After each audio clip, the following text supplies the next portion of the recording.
Only PC.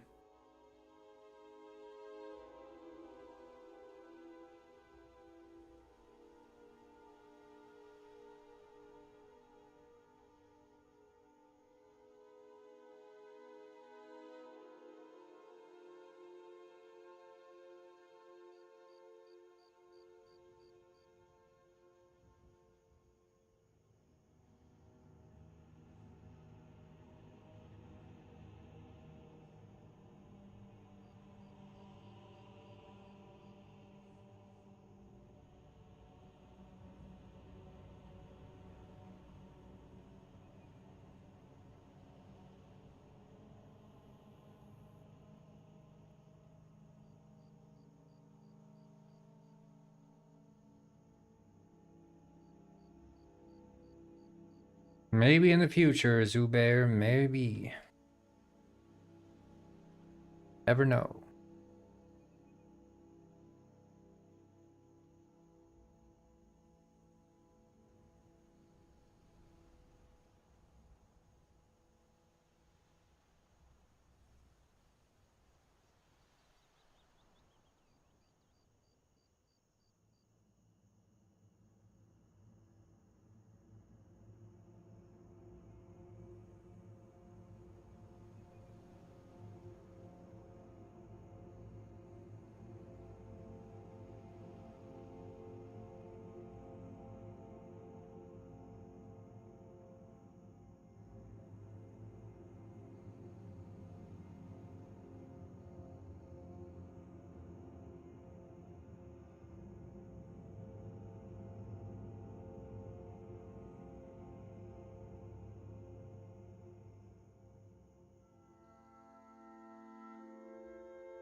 Thank you so much for the likes, Che Che.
Britterball said, it's quest time, my brothers.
Yeah, I don't know why the I think the auto blinking is probably a better idea. I don't know. Maybe I could set up like an auto blinking in the script because I think it's a bit too like not always catching my eyes, I think, the camera. So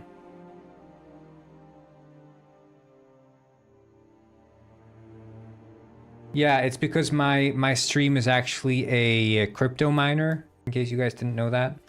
Oh shit, I'm getting a phone call from John Pork. 1 second.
Sam Shao said, Mr. Corman, bring me a dream. Yeah, Bung, bung, bung, bung. John Make him the Fork, cutest that I've ever let seen. me know that. Bung, bung, bung, bung.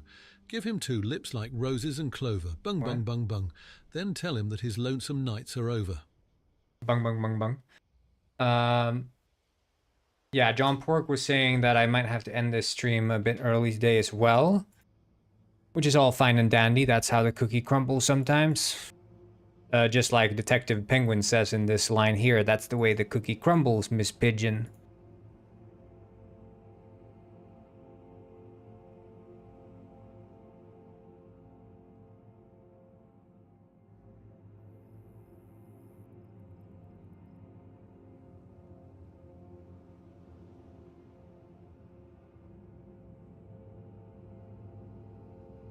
John tells me what to do.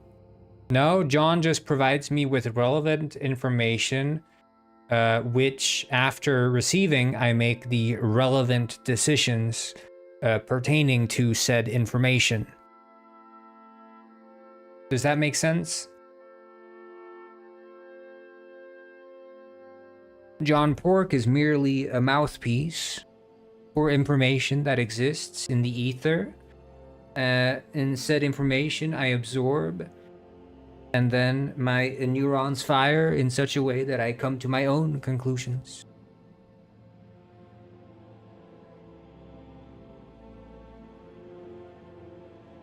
Yeah, as long as Bro Y cannot see the stream.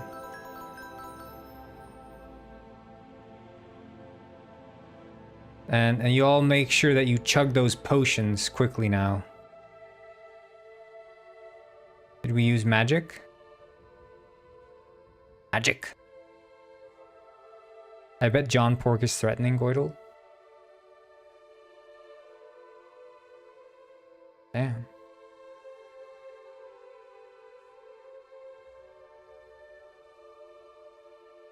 Sai has the wizard hat, guys. Sai has the wizard hat. Sai is a wizard. The only official wizard. Among us.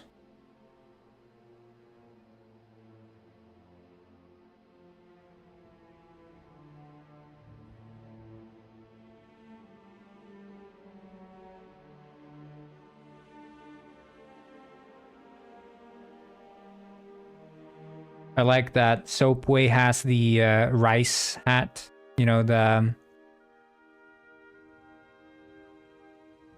you know, the Chinese one. And he's working the fields. He's like role-playing. Now we just need Sai up in the wizard tower with the wizard hat. I don't know if we have any relevant for potion making. I guess the wizard hat could fit for the potion making as well.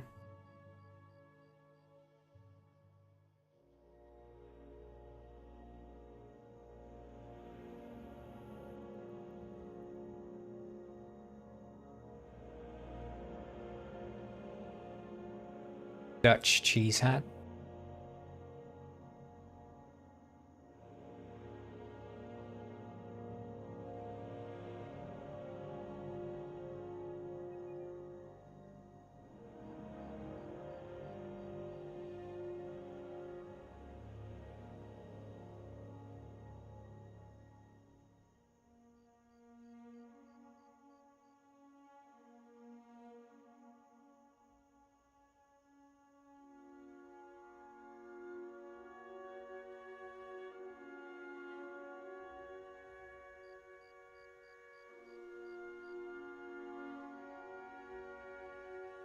$96. Chug some potions, dude. Chug potions quickly. Then you can ascend. 8 potions. That's all you need.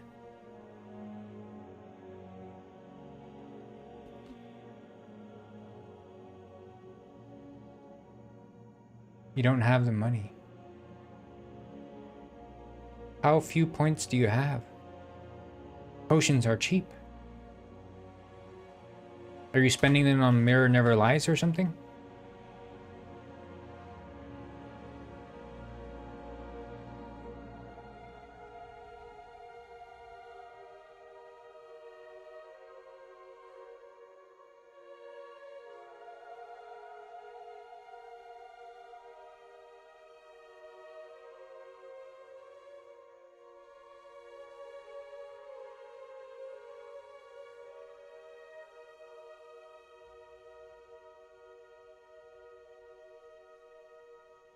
No. No refunds.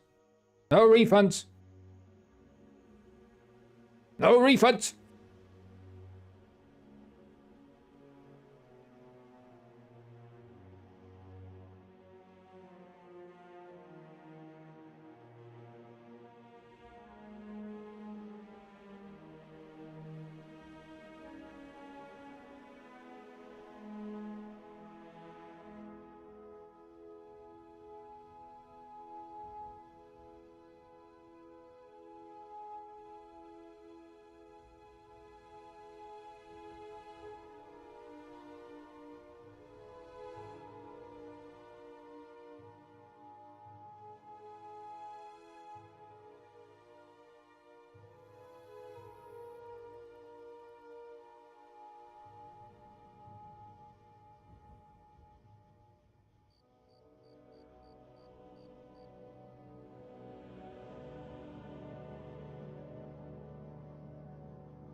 Well, stream is done for the day. 1 second.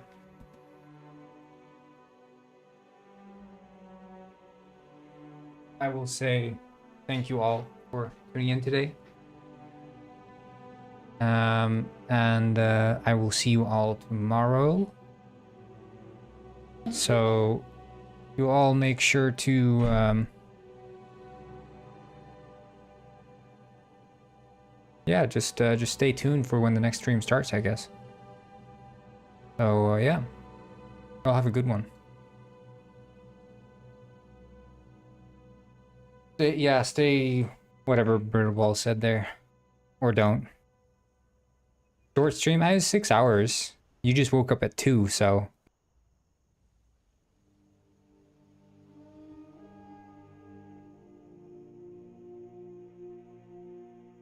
Yeah. Anyway, you guys have a good one. And, I don't know, follow me if you haven't already. Tell your parents about me. Make them follow me too. I'm sure they want to do that. And yeah, have a good one. Ciao. I also tell your siblings about me, of course, and your cousins.